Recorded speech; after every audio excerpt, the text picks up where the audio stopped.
Rita கிளிக்கு தொல்லை கொடுக்கறதுல கோரிக்காகத்துக்கு தனி சந்தோஷம். அதனால அடிக்கடி அது ரீட்டா கிளிக்கு தொல்லை கொடுத்துக்கிட்டே இருந்துச்சு.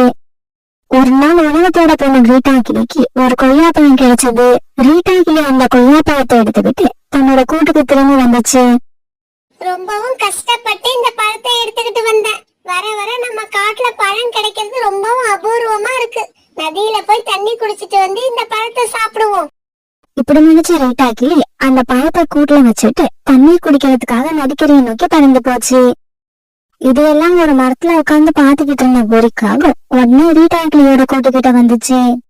நம்ம காட்டுல எவ்வளவுதான் உணவு பஞ்சம் வந்தாலும் இந்த ரீட்டா கிளிக்கு மட்டும் எப்படிதான் பழங்கள் கிடைக்குதுன்னு தெரியல. இந்த கிளியோட நாக்கு தினமும் பழம் கேக்குதா? ஏய் ரீட்டா, இன்னைக்கு இந்த பழத்தை நீ சாப்பிட முடியாது, நான் தான் சாப்பிட போறேன். இப்படி சொன்ன கோரிக்காக பிறகு அந்த கொய்யாப்பழத்தை எடுத்துக்கிட்டு அங்கிருந்து பறந்து போயிடுச்சு. அந்த பழத்தை எடுத்துக்கிட்டு போன கோரிக்காக ஒரு மரத்துக்கடியில உட்காந்து அந்த கொய்யாப்பழத்தை பொறுமையா சாப்பிட ஆரம்பிச்சது. நதியில தண்ணீர் குடிச்சிட்டு தன்னோட கூட்டுக்கு திரும்பி வந்துகிட்டு இருந்த ரீட்டா கிளி ஒரு மரத்துக்கடியில கோரிக்காக கொய்யாப்பழம் சாப்பிடறத பார்த்துட்டு அது கிட்டக்கு போச்சு. கோரி, இந்த பழம் உனக்கு எங்க இருந்து கிடைச்சது? என்னோட கூட்டுல இருந்து எடுத்துக்கிட்டு வரல. என்ன ரீட்டா, என்ன பார்த்து இப்படி கேக்குற? நான் இந்த பழத்தை ரொம்ப தூரம் பறந்து போய் பக்கத்து காட்டுல இருந்து எடுத்துக்கிட்டு வரேன். வீட்டுக்கு எடுத்துட்டு போய் சாப்பிடலாம்னு தான் நினைச்சேன். ரொம்ப பசிச்சதால இங்கேயே உட்கார்ந்து சாப்பிட ஆரம்பிச்சிட்டேன். உடனே ரீட்டா கிளி தன்னோட கூட்டை நோக்கி பறந்து போச்சு. ரீட்டா கிளி தன்னோட கூட்டுக்கு போய் பார்த்தப்ப அங்க அது வச்சிட்டு போன கொய்யாப்பழம் இல்ல. அந்த திருட்டு கோரி தான் என்னோட பழத்தை எடுத்துக்கிட்டு போயிருக்கு. ஆனா நான் கேட்டதுக்கு நான் பக்கத்து காட்டுல இருந்து எடுத்துக்கிட்டு வந்தேன்னு போய் வேற சொல்லுது. நான் விட மாட்டேன், இப்பவே போறேன். இந்த சமயத்துல கோரிக்காக அந்த கொய்யாப்பழத்தை சாப்பிட்டு முடிச்சிருந்தது. நம்ம சீக்கிரமா இங்க இருந்து வீட்டுக்கு போய் ஆகணும். இல்லன்னா தன்னோட கூட்டுக்கு போன ரீட்டா பழம் அங்க இல்லன்னு தெரிஞ்ச உடனே இங்க வந்தாலும் வந்துரும். கோரிக்காக அப்படி சொல்லிட்டு இருக்கப்ப ரீட்டா கிளி அந்த இடத்துக்கு வந்துடுச்சு. ஏய் திருட்டுக்காகமே, எங்க ஓட பாக்குற? அங்கேயே நில்லு. இன்னைக்கு நான் உன்னை விட மாட்டேன். என்னோட பழத்தை நீ திருடிக்கிட்டு வந்ததுக்கு உனக்கு தண்டனை கொடுத்தே தீருவேன். ரீட்டா கிளி இப்படி சொல்லிக்கிட்டு இருக்கும் போது கோரிக்காக அங்க இருந்து பறந்து போக ஆரம்பிச்சது. எது நடக்க கூடாதுன்னு நினைச்சனோ அது நடந்துருச்சு. இப்ப என்ன பண்றது? இந்த ரீட்டா கையில மாட்டினா நாம இன்னைக்கு சட்னி தான். இப்படி நினைச்சிட்டு வேகமா பறந்து போய்கிட்டு இருந்த கோரிக்காக ஒரு அடர்ந்த காடு வந்த உடனே அங்கிருந்த புயல் செடிகளுக்கு இடையில போய் மறைஞ்சிக்கிச்சு. இந்த கோரி எங்கேயே போய் மறைஞ்சிருச்சு. இன்னைக்கு வேணா நீ தப்பிச்சிருக்கலாம், ஆனா தினமும் தப்பிக்க முடியாது. என்னைக்காவது ஒரு நாள் நீ என் கையில கண்டிப்பா மாட்டுவ. அன்னைக்கு இருக்கு உனக்கு கச்சேரி. இப்படி சொல்லிட்டு ரீட்டா கிளி கோரிக்காகத்தை ரொம்ப நேரமா அந்த பக்கம் தேடி பார்த்துச்சு. ஆனா கோரிக்காகம் கிடைக்கல. அதனால கழிச்சு போன ரீட்டா கிளி பிறகு தன்னோட வீட்டுக்கு பறந்து போயிடுச்சு. பிறகு சாயங்காலமா இந்த புதர் செடியை விட்டு வெளியே வந்த கோரிக்காகம் தன்னோட வீட்டுக்கு பறந்து போச்சு. கோரி, எனக்கு இன்னைக்கு தானியங்கள் தான் கிடைச்சது. இத நாம 2 பேரும் ஆளுக்கு பாதியா சாப்பிடுவோம். கழுச்சி, காஞ்சி போன தானியங்களை யார் சாப்பிடுவா? நான் இன்னைக்கு ரீட்டா கிட்ட இருந்து கொய்யா பழத்தை திருடி சாப்பிட்டேன். சூப்பரா இருந்தது, வயிறும் நிரம்பிடுச்சு. கோரி, ரீட்டா உன்ன மத்தியானத்துல இருந்து தேடிக்கிட்டு இருக்கு. அது கையில மாட்டின உன்னோட கதை முடிஞ்சிரும். கழுச்சி, இந்த கோரி இது வரைக்கும் யார்கிட்டயும் மாட்டினதில்ல, இதுக்கப்புறம் மாட்ட போறதும் இல்ல. இப்படியே சில நாட்கள் நகர்ந்துச்சு. ஒரு நாள் கோரிக்காகத்துக்கு சாப்பிட பழங்கள் எங்கேயும் கிடைக்கவே இல்ல. இதனால பழத்தை தேடி பறந்து போன கோரிக்காகம் இப்ப பக்கத்து காட்டுக்கே போய் சேர்ந்துருச்சு. பக்கத்து காட்டுல ஒரு பெரிய காய்கறி தோட்டம் இருந்துச்சு. அந்த தோட்டத்துல விதவிதமான காய்கறிகள் நிறைய இருந்துச்சு. இந்த தோட்டத்துல நிறைய காய்கறிகள் இருக்கு. அதுவும் இல்லாம காவலுக்கு யாரும் இல்ல. முதல்ல வயிறு நிறைய தக்காளி பழங்களை சாப்பிடுவோம், மத்தது எல்லாத்தையும் அப்புறம் பாத்துக்கலாம். இப்படி நினைச்ச கோரி அந்த காய்கறி தோட்டத்துக்கு போய் அந்த செடியில விளைஞ்சிருந்த தக்காளி பழங்களை சாப்பிட ஆரம்பிச்சது. கோரிக்காவும் தக்காளிய சாப்பிட ஆரம்பிச்ச கொஞ்ச நேரத்துல எல்லாம் அந்த தோட்டத்தோட காவலாளி ஆந்து அங்க வந்துச்சு. அந்த ஆந்திரமும் புத்திசாலி. அதனால மெதுவா கோரிக்காவத்துக்கு பின்னால வந்து தக்காளி பழங்களை சாப்பிட்டுக்கிட்டு இருந்த கோரிக்காவத்தை தன்னோட அக்காயால பிடிச்சிருச்சு. பிடிச்சிட்டேன், திருடனை பிடிச்சிட்டேன். தினமும் இந்த தோட்டத்துல காய்கறிகள் காணாம போனதுக்கு காரணமா இருந்த திருடனை பிடிச்சிட்டேன். இப்படி சொன்ன அந்த ஆந்தை கோரிக்காவத்தை அங்க இருந்து ஒரு மரத்துல கட்டி போட்டுடுச்சு. அந்த சகோதரரே, என்ன விட்டுடு. நான் முதலா இந்த தோட்டத்துக்கு இன்னைக்குதான் வந்திருக்கேன். ஆனா நீ என்னடான்னா உன் தோட்டத்துல திருட்டு போன காய்கறிகள் எல்லாத்துக்கும் நான் தான் காரணம்னு சொல்ற. எனக்கு என்னமோ ரொம்ப பயமா இருக்கு. தயவு செய்து என்ன அவுத்து விடு. முடியாது. தினமும் காய்கறிகளை வந்து திருடிக்கிட்டு போற திருடனை உன்னால பிடிக்க முடியலையான்னு என்னோட ஓனர் கழுகக்கா என்ன கேள்வி மேல கேள்வியா கேட்டுக்கிட்டு இருந்தாங்க. இன்னைக்கு உன்னை பிடிச்சு கொடுத்தாதான் என் மேல உள்ள கெட்ட பேர் நீங்கும். எங்க அக்கா அடிக்கிற அடியில உன் உடம்பு வீங்க போகுது. நான் இப்பவே போய் எங்க ஓனரை அழைச்சுக்கிட்டு வந்துடுறேன். இப்படி சொன்ன அந்த ஆந்தை தன்னோட ஓனரை கூப்பிடறதுக்காக அங்கிருந்து பறந்து போயிடுச்சு. மரத்துல கட்டி கிடந்த கோரிக்காகவும் இப்ப தான் செஞ்ச தவறு நினைச்சு கண்ணீர் விட ஆரம்பிச்சது. என்ன காப்பாத்துங்க, என்ன யாராவது காப்பாத்துங்க. இந்த சமயத்துல உணவு தேடி பறந்து வந்த சோனா குருவிக்கும் ரீட்டா கிளிக்கும் எந்த உணவும் கிடைக்காதால அவங்களும் இப்ப பக்கத்து காட்டுக்கு வந்து சேர்ந்துட்டாங்க. இப்படி வந்து சேர்ந்தவங்க காய்கறி தோட்டத்துல இருந்த ஒரு மரத்துல கட்டி கிடந்த கோரிக்காகத்தை பார்த்துட்டு அது கிட்டக்க போனாங்க. கோரி அக்கா, நீங்களா? உங்களை யார் இங்க கட்டி போடுறது? சோனா, என்ன காப்பாத்து சோனா, இல்லன்னா இந்த தோட்டத்தோட ஓனர் கழுகும் காவலாளி ஆந்தையும் சேர்ந்து என்ன அடி பின்னி எடுத்துருவாங்க. சோனா, இந்த கோரிக்கு அடுத்தவங்க பொருளை திருடி திங்கிறதே பழக்கம். அதே பழக்கத்துல பக்கத்து காட்டுல வந்து திருடி தின்னு இருக்கும்னு நினைக்கிறேன். அடுத்தவங்க தோட்டத்துல போய் திருடி தின்னா தோட்டத்துக்கு சொந்தக்காரங்க சும்மா விட்டுடுவாங்களா? இப்படிதான் புடிச்சு மரத்துல கட்டி வச்சு அடி அடின்னு அடிப்பாங்க. ஈட்டா, என்ன மன்னிச்சிடு. நான் உன்கிட்ட இருந்து பழத்தை திருடிக்கிட்டு போனதெல்லாம் தப்புதான். இதுக்கப்புறம் அந்த மாதிரி நடந்துக்க மாட்டேன். இந்த ஒரே ஒரு தடவை அந்த கழுகு கிட்ட இருந்தும் ஆந்தை கிட்ட இருந்தும் என்ன காப்பாத்திடு. கோரிக்காவை இப்படி அழுதுகிட்டு சோனா குருவிக்கிட்ட ரீட்டா கிளிக்கிட்டு மன்னிப்பு கேட்டுச்சு. ரீட்டா, கோரி அக்காவை பார்க்க பாவமா இருக்கு. இந்த ஒரு தடவை அவங்கள மன்னிச்சிடுவோம். ஆந்தையும் கழுகக்காவும் வந்தாங்கன்னா கோரி அக்காவை அப்புறம் யாராலையும் காப்பாத்த முடியாது. கழுகக்கா, இவ்வளவு நாளா நம்ம தோட்டத்துல திருடிக்கிட்டு இருந்த திருடனை கையும் களவுமா பிடிச்சிட்டேன். மரத்துல கட்டி போட்டிருக்கேன். சீக்கிரமா வாங்க போவோம். சோனா, நீ சொல்ற மாதிரி இப்ப அந்த கோரிக்காகத்தை காப்பாத்துனா அது நாளைக்கே வந்து என்னோட கூட்டுல உள்ள பழங்களை வந்து திருடிக்கிட்டு போகும். ஐயோ ரீட்டா, உனக்கு எப்படி சொல்லி புரிய வைக்கிறதுனே தெரியல. என்ன நம்பு ரீட்டா, உன்னோட கூடு இருக்கிற பக்கம் இனிமே நான் வரவே மாட்டேன். தயவு செய்து இந்த ஒரே ஒரு தடவை என் மேல நம்பிக்கை வச்சு என்ன காப்பாத்து. பிறகு சோனா குருவி ரீட்டா கிளியும் சேர்ந்து கோரிக்காகத்தை கட்டி இருந்த கயிறை அவுத்து விட்டாங்க. இப்படி கயிறு அவுத்த இவங்க கோரிக்காகத்தை கூப்பிட்டுக்கிட்டு தங்களுடைய காட்டு நோக்கி பறந்து போனாங்க. தப்பிச்சுட்டேன், நான் இன்னைக்கு தப்பிச்சுட்டேன். அந்த ஆந்தையும் கழுகு மட்டும் வந்திருந்தாங்கன்னா அங்க யார் யார் மேலயோ வச்சிருந்த கோபத்தை எல்லாம் என் மேல காட்டியிருப்பாங்க. அதுல இருந்து என்ன காப்பாத்துன உங்களுக்கு ரொம்ப நன்றி. கோரி அக்கா, இப்போவாவது நீங்க செய்யறது எல்லாம் சரியா தப்பான்னு கொஞ்சம் யோசிச்சு பாருங்க. பசிங்கிறது எல்லாருக்கும் தான் இருக்கு. ஆனா எல்லாருமே உங்களை மாதிரி திருடி திங்கிறது இல்ல. நீங்க செய்யறது ரொம்ப தப்பு. அடுத்தவங்க பொருள்களை எப்பவும் ஆசைப்படாதீங்க. கோரி, நீ சொன்னதெல்லாம் உனக்கு ஞாபகம் இருக்கட்டும். நீ சொன்னபடி நடந்து காட்டுவாங்கிற நம்பிக்கையில தான் இன்னைக்கு உன்னோட உயிரை காப்பாத்தி இருக்கோம்.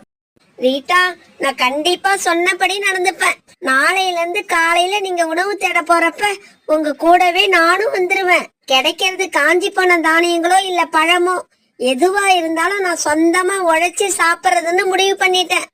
இதை கேட்டுட்டு சோனா குருவியும் ரீட்டாவுக்கும் ரொம்ப சந்தோஷப்பட்டாங்க. மறுநாள்ல இருந்து கோரிக்காக அதை சொன்ன மாதிரியே காலையில சீக்கிரமா எழுந்திருச்சு சோனா குருவி கூடவும் ரீட்டா கிளி கூடவும் உணவு தேடுறதுக்காக பறந்து போச்சு. அடுத்தடுத்து வந்த நாட்கள்ல கோரிக்காக எந்த அவமானமும் இல்லாம மற்ற எல்லா பறவைகள் கூடவும் சரிசமமா பழக ஆரம்பிச்சது. ஒரு வயதான பறவை தனியா வாழ்ந்து ரொம்பவும் கஷ்டப்பட்டுச்சு. அந்த பறவைக்கு சொந்தம்னு அந்த காட்டுல யாருமே இல்ல. கொஞ்ச நாட்களா தனக்குன்னு ஒரு கூடு இல்லாம வாழ்ந்த அந்த பறவை இன்னைக்கு கூடு கட்ட முடிவு பண்ணுச்சு. இப்படி முடிவு பண்ண உடனே கூடு கட்ட தேவையான பொருட்களை கொண்டு வந்து கூடு கட்டவும் ஆரம்பிச்சது. இந்த சமயத்துல காலுக்காகவும் கோரிக்காகவும் அந்த பக்கமா பறந்து வந்துகிட்டு இருந்தாங்க. காலுஜி, நம்ம வீட்டை விட்டு கிளம்பி இவ்வளவு நேரம் ஆகுது, இன்னும் நமக்கு உணவே கிடைக்கல. கவலைப்படாம வா, நம்ம கிட்ட ஏமாறுறதுக்குன்னு இந்த காட்டுல நிறைய பறவைகள் இருக்காங்க. காலுஜி, அங்க ஒரு வயதான பறவை கூடு கட்டிட்டு இருக்கு பாருங்க, அங்க போங்க. கோரி, அந்த பாட்டி கிட்ட கொஞ்சம் தானியங்கள் தான் இருக்கு. அதை தவிர வேற பழங்கள் எதுவுமே இல்ல. பரவாயில்ல காலுஜி, அந்த பாட்டி கிட்ட போய் கொஞ்சம் டைம் பாஸ் பண்ணிட்டு அதுக்கப்புறம் வேற இடத்துக்கு போவோம். இப்படி பேசிக்கிட்ட காங்கள் ரெண்டு பேரும் அந்த வயதான பறவைகளை பார்த்துட்டு அதுகிட்ட போய் உட்கார்ந்தாங்க. உடனே கோரிக்காக அந்த பாட்டி கட்டிக்கிட்டு இருந்த அந்த கூட்டை தன்னோட காலால கீழே தள்ளி விட்டுடுச்சு. பாவிகளா, நீங்க நல்லா இருப்பீங்களா? எதுக்காக என்னோட கூட்டை கீழே தள்ளி விட்டீங்க? பாட்டி, வீடு கட்ட உனக்கு நான் ஹெல்ப் பண்ணலாம்னு பார்த்தேன். ஆனா என் கால் பட்டதும் உன் கூடு கீழே விழுந்துருச்சு. பாட்டி, உனக்கு கூடே கட்ட தெரியல. ஆமா ஆமா, கூடு கட்ட தெரியாம கூடு கட்டிட்டு நாங்க தள்ளி விட்டோம்னு சொல்றியா? பாட்டி, பொய் பேசாத. பொய் பேசுறது ரொம்ப தப்பு. காகமே, உன்னோட பேரு காலு தானே? இரு உங்க அம்மா கிட்ட வந்து சொல்றேன். பாட்டி, எங்க அம்மா எப்பவோ இறந்துட்டாங்க. ஆனா நீதான் தேவையில்லாம இன்னும் உயிரோட இருக்க. காலுஜி, பாட்டி கிட்ட விளையாடுனது போதும். இந்த தானியங்களை எடுத்துக்கிட்டு நாம கிளம்பி போவோம் வாங்க. இப்படி சொன்ன காகங்கள் அந்த பாட்டி வச்சிருந்த கொஞ்சம் தானியங்களை எடுத்துக்கிட்டு அந்த இடத்தை விட்டு பறந்து போனாங்க. அத பார்த்துட்டு அந்த வயதான பறவை கண்ணீர் விட்டு அழுதுச்சு. ஏய் காகங்களே, நீங்க நல்லாவே இருக்க மாட்டீங்க. இந்த வயசான காலத்துல என்கிட்ட இருந்த தானியங்களை திருடிக்கிட்டு போற நீங்க கூடிய சீக்கிரம் அதுக்கான தண்டனையை அனுபவிப்பீங்க. பிறகு அந்த வயதான பறவை அழுதுகிட்டு ரீட்டா கிளிக்கிட்டு போச்சு. ரீட்டா, அந்த காகங்கள் 2 பேரும் நான் கூடு கட்டி இருக்க இடத்துக்கு வந்து நான் கட்டிக்கிட்டு இருந்த கூட்டை கீழே தள்ளி விட்டுட்டு நான் வச்சிருந்த தானியங்களை தூக்கிக்கிட்டு போயிட்டாங்க. அம்மா, இந்த காகங்களோட குணமே அப்படிதான். இந்த காட்டுல உள்ள எல்லார்கிட்டயும் அவங்க அப்படிதான் நடந்துக்கிறாங்க. அதனாலதான் அவங்கள கண்டாலே நாங்க எல்லாம் ஒதுங்கி போயிடுறோம். இங்க பாரு, அந்த மாதிரி நீங்க ஒதுங்கி போக கூடாது. நீ என் கூட வா, நாம் அந்த காகங்கள் வீட்டுக்கு போய் நியாயம் கேட்போம். ஐயோ, அவ்வளவுதான். அதுக்கப்புறம் இந்த காகங்கள் நேரா என் வீட்டுக்கு வந்து என்கிட்ட பிரச்சனை பண்ண ஆரம்பிச்சிடுவாங்க. ரீட்டா கிளி இப்படி சொன்ன உடனே அந்த வயதான பறவை அழுதுகிட்டே அங்கிருந்து பறந்து போயிடுச்சு. அந்த சமயத்துல காலுக்காகவும் கோரிக்காகவும் அந்த வயதான பறவை கிட்ட இருந்து திரும்பிட்டு போன தானியங்களை சாப்பிட்டுக்கிட்டு இருந்தாங்க. காலுஜி, இந்த வயசான பறவை ராசி இல்லாத பறவை. அதுகிட்ட இருந்து முத தானியங்களை திருடணும். ஆனா அதுக்கப்புறம் நமக்கு எந்த தானியங்களுமே கிடைக்கவே இல்ல. ஆமாங்கோரி, இதுக்கப்புறம் அந்த பறவைய பார்த்தா நாம தான் ஒதுங்கி போகணும் போல இருக்கு. இந்த சமயத்துல அந்த வயதான பறவை அழுதுகிட்டே ரோனிக்குருவியோட வீட்டுக்கு போச்சு. இங்க பாரு ரோனி, எனக்கு பெரிய அநியாயம் நடந்திருக்கு. அந்த காகங்கள் 2 பேரும் என்கிட்ட இருந்த தானியங்களை திருடிட்டாங்க. என்னோட கூட்டையும் கீழே தள்ளி விட்டுட்டாங்க. எனக்கு நியாயம் வேணும். இங்க பாருங்கம்மா, இந்த காட்டுல இந்த காகங்களை எதிர்த்து யாரும் பேச மாட்டாங்க. அவங்க கிட்ட நியாயம் கேட்க போனா அடிதான் வாங்கிட்டு வரணும். அதனால அந்த காகங்கள் கிட்ட யாரும் பேசுறதே இல்ல. அப்படின்னா எனக்கு நியாயம் கிடைக்காதா? தப்பு செஞ்ச அந்த காகங்களுக்கு தண்டனை கிடையாதா? இங்க பாருங்கம்மா, எதுக்கு தேவையில்லாம பேசிக்கிட்டு இருக்கீங்க? முடிஞ்சு போன பிரச்சனையை அப்படியே விட்டுடுங்க. நீங்க வேற ஒரு கூடு புதுசா கட்டிக்கோங்க. அதை தவிர வேற வழியே இல்ல. இப்படி எல்லாரும் ஒதுங்கி போனீங்கன்னா என்னைக்காவது ஒரு நாள் அது உங்களுக்கு ஆபத்தா முடியும். அந்த காகங்கள் இந்த காட்டுல உள்ள எல்லா பறவைகளையும் அடிச்சு விரட்டிடுவாங்க. அப்புறம் இந்த காட்டுல அந்த காகங்கள் மட்டும்தான் இருப்பாங்க. அந்த காகங்களை பார்த்து நீங்க எவ்வளவு பயப்படுறீங்களோ அந்த அளவுக்கு நீங்க கஷ்டத்தை அனுபவிப்பீங்க. பிறகு மறுநாள் ரோனிக்குருவியும் ரீட்டா கிளியும் ஒரு இடத்துல சந்திச்சாங்க. ரீட்டா, அந்த வயதான அம்மா நேத்து என்கிட்ட வந்தாங்க. அவங்க சொல்றதெல்லாம் சரிதான். காகங்கள் செய்யறது ரொம்பவும் அநியாயம். அவங்கள இப்படியே விட்டா பின்னாடி நமக்கு தான் ஆபத்து. அப்படியா? அப்படின்னா அந்த காகங்கள் கிட்ட போய் உன்னால நியாயம் கேட்க முடியுமா? அவங்க செய்யறது தப்புன்னு என்கிட்ட சொன்ன மாதிரி அவங்க முகத்துக்கு எதிரில சொல்ல முடியுமா?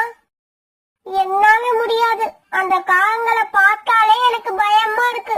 அதனாலதான் தூரத்துல அவங்க பார்த்தாலே நான் வேற வழியா போயிடுறேன்.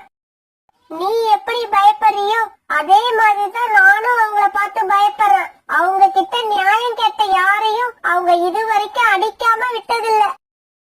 இந்த சமயத்துல குடியிருக்கிறதுக்கு ஒரு பசுமையான காட்டை தேடிக்கிட்டு இருந்த ராணாக்குருவி, சாணாக்குருவி, புறா, ராணி புறா இவங்க 4 பேரும் இந்த காட்டுக்கு வந்து சேர்ந்தாங்க.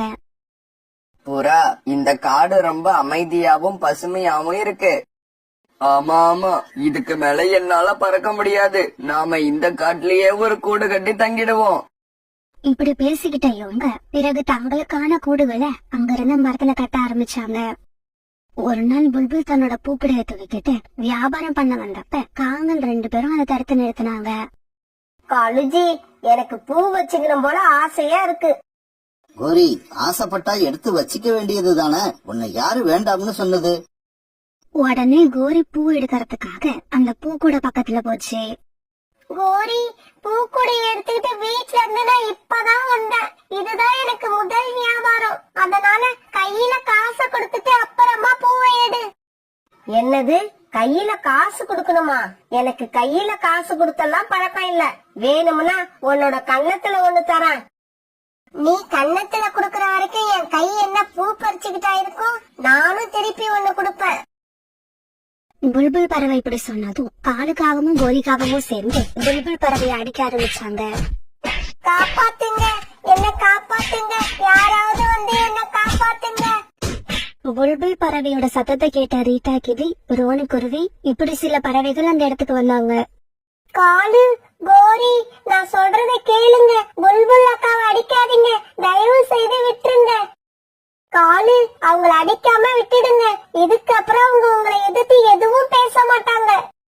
இங்க பாருங்க, நாங்க விருப்பப்பட்டு கேட்டா உங்ககிட்ட இருக்கிற பொருள் எதுவா இருந்தாலும் எங்க கிட்ட கொடுத்துடணும். இல்லன்னா இந்த நிலைமைதான். இப்படி சொன்ன காகங்கள் அந்த பூக்குடைய தூக்கிட்டு அங்கிருந்து பறந்து போயிட்டாங்க. இங்க பாருங்க, இந்த காட்டுல நாம நிம்மதியாவே வாழ முடியாது. நமக்கு நிம்மதி வேணும்னா இந்த காட்டை விட்டு எங்கேயாவது போயாகணும். ரீட்டா, நீ சொன்னதுதான் சரி. நீ கிளம்பணும்னா சொல்லு, உன் கூட சேர்ந்து நானும் வந்துடுறேன். நீங்க எல்லாம் போனதுக்கு அப்புறம் நான் மட்டும் இந்த காட்டுல இருந்து என்ன பண்ண போறேன்? நானும் உங்க கூடவே வந்துடுறேன். இப்படி பேசிக்கிட்ட பறவைகள் எல்லாம் பிறகு கொஞ்ச நேரத்துல தங்களுடைய மூட்டை முடிச்சுகளை கட்டிக்கிட்டு அந்த காட்டை விட்டு கிளம்ப தயாராயிட்டாங்க.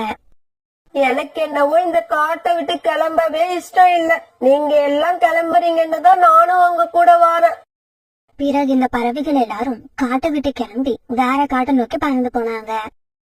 இதே சமயம் தங்களுக்கான கூடுகளை கட்டி முடிச்ச ராணா குருவி, சோனா குருவி, புறா, ராணி புறா இவங்க எல்லாரும் கூட்டமா வர இந்த பறவைகளை பார்த்துட்டு தடுத்து நிறுத்தினாங்க. பறவைகளே, நாங்க உங்க காட்டை தேடி இங்க வந்திருக்கோம். நீங்க என்னடானா இந்த காட்டை விட்டுட்டு வேற எங்கேயோ போய்கிட்டு இருக்கீங்க. அப்படி எங்கதான் போறீங்க? புறா இப்படி கேட்ட உடனே அந்த வயதான பறவை நடந்தது எல்லாத்தையும் சொல்லுச்சு. இந்த காகங்களுக்கு பயந்துதான் நீங்க இந்த காட்டை காலி பண்ணிட்டு போறீங்களா? நீங்க இவ்வளவு பேர் இருக்கீங்க, அப்புறம் எதுக்காக 2 காகங்களுக்கு பயந்து இந்த காட்டை காலி பண்றீங்க? ஆமா, நீங்க செய்யறது ரொம்ப தப்பு. செஞ்ச தப்புக்கு அந்த காகங்களுக்கு தண்டனை கொடுக்கணுமே தவிர நீங்க இப்படி பயந்து ஓடக்கூடாது. உங்கள மாதிரி பறவைகளை தான் எதிர்பார்த்துக்கிட்டு இருந்தேன். உங்களை சந்திச்சதுல எனக்கு ரொம்ப மகிழ்ச்சி. நான் இனிமே இந்த காட்டை விட்டு எங்கேயும் போக மாட்டேன். நீங்க மட்டும் இல்ல, இந்த காட்டை விட்டு யாருமே போக தேவையில்லை. எல்லாரும் இதே காட்டுல இருங்க, என்ன நடக்குதுன்னு பாப்போம். நீங்க சொல்றதை எல்லாம் கேட்கும் போது எனக்கு சந்தோஷமா தான் இருக்கு. இருந்தாலும் என்ன தனியா விட்டுட்டு யாரும் போயிடாதீங்க. நாம எல்லாம் கூட்டமாவே இருப்போம். கூட்டமா இருக்கிறது மட்டும் இல்ல, எனக்கு கூட இப்ப அந்த காங்களை எதிர்த்து போராடணும்னு தைரியம் வந்துருச்சு. அம்மா அம்மா, என்னோட மிட்டாயை இந்த ஆண்டி பிடுங்கிக்கிட்டாங்க. என்னங்க, நம்ம குழந்தைங்க கத்துற சத்தம் கேக்குது, நான் போய் என்னன்னு பாக்குறேன். இப்படி சொன்ன சோனா குருவி உடனே தன்னுடைய குழந்தைங்களை தேடி பறந்து போக எல்லா பறவைகளும் கூட்டமா சோனா குருவி பின்னாலேயே பறந்து போனாங்க. அம்மா அம்மா, இந்த ஆண்டி தான் என்னோட லாலிபாப்பை பிடுங்கிக்கிட்டாங்க. குருவி குருவி, நாங்க எல்லாம் இந்த காட்டை விட்டு போறதுக்கு காரணமே இந்த காகங்கள் தான். ஓஹோ, அந்த காகங்கள் இவங்க தானா? ஆமா, இந்த சின்ன குழந்தைகிட்ட இருந்து மிட்டாய பிடுங்குறீங்களே, உங்களுக்கு வெக்கமா இல்ல? வயசுல பெரியவங்க ஆசைப்பட்டு மிட்டாயை பிடுங்கிக்கிட்டாங்கன்னா அதை திருப்பி கேக்குறது தப்புன்னு உங்க குழந்தைக்கு சொல்லி கொடுக்காம வளர்த்திருக்கீங்களே, இது உங்களுக்கு அசிங்கமா தெரியலையா? இங்க பாருங்க காவங்களே, உங்களுக்கு இப்ப நான் ஒரு எச்சரிக்கை கொடுக்கறேன். இதுக்கப்புறம் உங்களோட வாழை சுருட்டிக்கிட்டு எந்த பறவைகளுக்கும் இடைஞ்சல் கொடுக்காம இந்த காட்டுல இருக்கணும். மறுபடியும் யாருக்காவது தொல்லை கொடுத்தீங்கன்னா அதுக்கப்புறம் நீங்க இந்த காட்டுலயே இருக்க முடியாது. காலுஜி, நம்ம சரித்திரத்திலேயே நம்மளை எதிர்த்து யாரும் இப்படி பேசுனதே கிடையாது. வாங்க இப்பவே இந்த பறவைகளை தூக்கி போட்டு பந்தாடுவோம். இங்க பாருங்க, இப்ப நான் 1, 2, 3 வரைக்கும் எண்ணுவேன். எண்ணி முடிக்கிறப்ப நீங்க யாருமே இங்க இருக்க கூடாது. மீறி இருந்தீங்கன்னா அதுக்கப்புறம் நடக்கிற விபரீதத்துக்கு நான் பொறுப்பு கிடையாது. 1 2 3. காலுக்காக இப்படி 1 2 3 எண்ணி முடிச்ச உடனே எல்லா பறவைகளும் கூட்டமா சேர்ந்து காகங்கள் மேல பஞ்சு அவங்கள தாக்க ஆரம்பிச்சாங்க.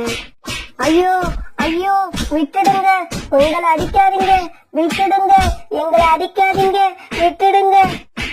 பாட்டி பாட்டி, நீ என்ன பாட்டி இந்த அடி அடிக்கிற? நீங்க எல்லாம் இப்படி அடிப்பன்னு நான் நினைக்கவே இல்லை. குக்கு பியூட்டி அவங்க 2 பேரும் தன்னுடைய மிட்டாய் இந்த காகங்கள் பிடிக்கிற கோவத்துல எம்பி ஊதிச்சு காகங்களை அடிச்சுக்கிட்டு இருந்தாங்க. பறவைகளே, எங்களை கொன்னுடாம உயிரோட விட்டதுக்கு உங்களுக்கெல்லாம் ரொம்ப நன்றி. நீங்க நன்றி எல்லாம் எதுவும் சொல்ல தேவையில்லை. முதல்ல இந்த காட்டை விட்டு கிளம்புங்க. கிளம்பிடுவோம், கண்டிப்பா கிளம்பிடுவோம். உங்க எல்லார்கிட்டயும் அடி வாங்கணுங்கள ரொம்ப மூச்சு வாங்குது. அதனால கொஞ்சம் ரெஸ்ட் எடுத்துட்டு இந்த காட்டை விட்டு கிளம்பிடுறோம்.